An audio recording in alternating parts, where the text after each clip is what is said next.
Guys কেঞ্জাকুড়ায় KPL চলছে, KPL cricket খেলা। তবে আমরা খেলা দেখতে আসি না, ড্যান্স দেখতে আছি, ড্যান্স। ভালো।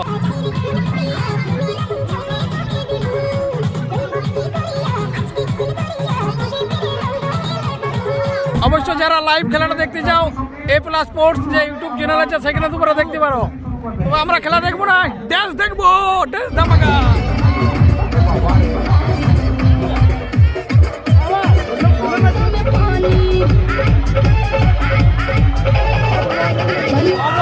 জিতে গেল, খেলাটা চুকে গেল, মালুম পাইলাম না। 7 ওভারে খেল চুকে গেল, মালুম পাইল না। হ্যাঁ হ্যাঁ, ওইটাই তো